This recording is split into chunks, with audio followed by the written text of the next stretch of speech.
আজকে আমরা যে বইটা নিয়ে কথা বলছি সেটার নাম দ্য সিক্রেট। সারা বিশ্বে কিন্তু এটা নিয়ে অনেক হইচই হয়েছিল। কেন? কারণ বইটা দাবি করে যে এর ভেতরে এমন এক শক্তিশালী জ্ঞানের কথা বলা আছে যা জীবনটাই বদলে দিতে পারে। তো চলুন এই বইটার মূল বিষয়গুলো কি তা একটু সহজ করে জেনে নেওয়া যাক। আচ্ছা, এমন কি রহস্য হতে পারে যা কিনা আইনস্টাইন, প্লেটো, এমনকি শেক্সপিয়ারের মতো মনীষীরাও জানতেন? ভাবা যায়। আর বিষয়টা কিন্তু নতুন কিছু নয়। বলা হয় এটা নাকি এমন এক প্রাচীন জ্ঞান যা যুগ যুগ ধরে চলে আসছে। তো বইটা বলছে যে এই রহস্যের শিকড় আসলে অনেক গভীরে ছড়ানো। চলুন একটু ইতিহাসের দিকে তাকানো যাক। বইটাতে বলা হয়েছে এই ধারণাটা হাজার হাজার বছরের পুরনো। যেমন ধরুন প্রায় ৩,০০০ খ্রিস্টপূর্বাব্দের দি এমেরাল্ড ট্যাবলেটের একটা বিখ্যাত উক্তি আছে, যা অনেকটা এরকম: যেমনটা ওপরে ঠিক তেমনটাই নিচে, আর যেমনটা ভেতরে তেমনটা বাইরে। আর সবচেয়ে অবাক করার মতো বিষয় হল বইটার মুখবন্ধে বলা হয়েছে যে ইতিহাসের বহু বিখ্যাত মানুষ এই রহস্যটা শুধু জানতেনই না, ব্যবহারও করতেন। কারা কারা? দেখুন, প্লেটো, শেক্সপিয়ার, নিউটন, এমনকি লিঙ্কন, এডিসন, আইনস্টাইন পর্যন্ত।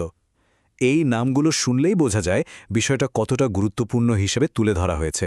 বইটা বলছে শতাব্দীর পর শতাব্দী ধরে এই জ্ঞান নাকি লুকিয়ে রাখা হয়েছিল, মানে এটা শুধুমাত্র কিছু খাস গোষ্ঠীর মধ্যেই সীমাবদ্ধ ছিল। তবে হ্যাঁ, ইতিহাসে এমন কিছু মানুষ ঠিকই ছিলেন যারা এই জ্ঞানটা আবার নতুন করে আবিষ্কার করতে পেরেছিলেন। আচ্ছা, তাহলে প্রশ্ন হল, আমাদের এই আধুনিক যুগে এই রহস্যটা আবার কিভাবে সবার সামনে আসলো? এর পেছনের গল্পটা কিন্তু বেশ ইন্টারেস্টিং, এক ব্যক্তিগত পরিবর্তনের গল্প। এই বইটির লেখিকা রোন্ডা বার্ন তার জীবনের এক খুব কঠিন সময়ের কথা বলেছেন। তিনি নিজেই লিখেছেন, ঠিক ১ বছর আগে আমার জীবনটা যেন চারপাশ থেকে ভেঙে পড়ছিল। আর ঠিক এই রকম এক চরম হতাশার সময় থেকেই কিন্তু তিনি একটা উত্তরের খোঁজ শুরু করেন। আর তার এই খোঁজটা শুরু হয় যখন তিনি ১০০ বছরেরও বেশি পুরনো একটা বইতে এই মহান রহস্যের একটা ছোট্ট ঝলক পান। ব্যাস, ওই একটা সূত্র ধরেই তিনি এই জ্ঞানের বাকি টুকরোগুলো এক জায়গায় করার জন্য এক বিশাল গবেষণা শুরু করে দেন।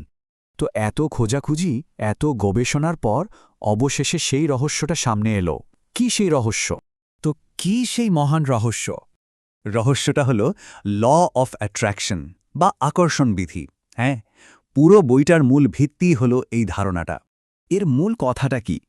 মূল কথাটা হলো আমাদের চিন্তাগুলো শুধু মাথায় ঘুরপাক খাওয়া কিছু ব্যাপার না। এগুলো আসলে এক একটা বাস্তব শক্তি। যেমন বইটার একজন শিক্ষক প্রিন্টিস মালফোর্ড বলেছেন, আমাদের প্রত্যেকটা চিন্তাই হলো একটা বাস্তব জিনিস, এক একটা শক্তি। আচ্ছা, বুঝলাম।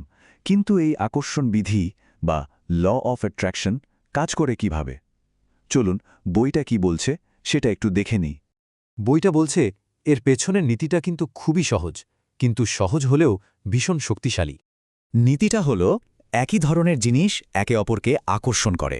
মানে খুব সহজ কথায়, আমরা আমাদের মনে যেটার উপর ফোকাস করি, জীবনে ঠিক সেই জিনিসগুলোকেই নিজের দিকে টানি। বইটাতে জন আসারাফ নামে একজন বিষয়টাকে খুব সুন্দর করে একটা চুম্বকের সাথে তুলনা করেছেন। ভাবুন তো, আমাদের মনটা যেন একটা বিরাট শক্তিশালী চুম্বক, আর আমাদের চিন্তাগুলো, ওগুলো হলো ম্যাগনেটিক সিগন্যাল। আমরা এই সিগন্যালগুলো মহাবিশ্বে পাঠাই, আর মহাবিশ্ব ঠিক ওই সিগন্যালের সাথে মিলে যাওয়া অভিজ্ঞতাগুলোই আমাদের জীবনে ফেরত পাঠায়। তার মানে মূল বিষয়টা দাঁড়াচ্ছে যে আমরা জানিয়েই ভাবছি, ভালো বা মন্দ, আমরা আসলে সেই জিনিসটাকেই নিজের দিকে আকর্ষণ করার প্রক্রিয়ার মধ্যে আছি। বইটা বলছে আমাদের চিন্তা আর আমাদের বাস্তবতার মধ্যে এটাই হলো সরাসরি একটা কারণ-ফলের সম্পর্ক। তো এই বিধির ক্ষমতা ঠিক কতটা, এর প্রভাব কতদূর পর্যন্ত যেতে পারে? দেখুন, বইটা কিন্তু বলছে না যে এটা শুধু ব্যক্তিগত ইচ্ছা পূরণের কোনো জাদুকাঠি, বরং এটাকে এমন একটা নিয়ম হিসেবে দেখানো হয়েছে যা পুরো মহাবিশ্বের শৃঙ্খলা, আমাদের জীবনের প্রত্যেকটা মুহূর্ত আর আমরা যা কিছু অভিজ্ঞতা করি সব কিছুইকেই নাকি নিয়ন্ত্রণ করে। আর এই নিয়মটা প্রয়োগ করার জন্য বইটাতে একটা সহজ ৩ ধাপের প্রক্রিয়ার কথা বলা হয়েছে। মাত্র ৩টা শব্দ। প্রথমত চাইতে হবে বা আস্ক, দ্বিতীয়ত বিশ্বাস করতে হবে বা বিলিভ, আর সবশেষে গ্রহণ করতে হবে বা রিসিভ। তাহলে দি সিক্রেটের প্রতিশ্রুতিটা কি? এটা আসলে আমাদের সবারই কিছু সাধারণ চাওয়া পাওয়ার সাথে জড়িত। যেমন সম্পদ আকর্ষণ করা, সম্পর্কগুলোকে আরও ভালো করা, সুস্বাস্থ্য পাওয়া, মানে যে কোনো ইচ্ছা পূরণ করার কথাই বলা হয়েছে এখানে। তো সবশেষে একটা প্রশ্ন থেকে যায়, যদি আমাদের প্রত্যেকটা চিন্তার মধ্যেই কিছু তৈরি করার ক্ষমতা থাকে তাহলে একবার ভেবে দেখা দরকার আমরা ঠিক কোন বাস্তবতাকে বেছে নিচ্ছি বা নিজেদের জন্য কোন বাস্তবতা তৈরি করছি।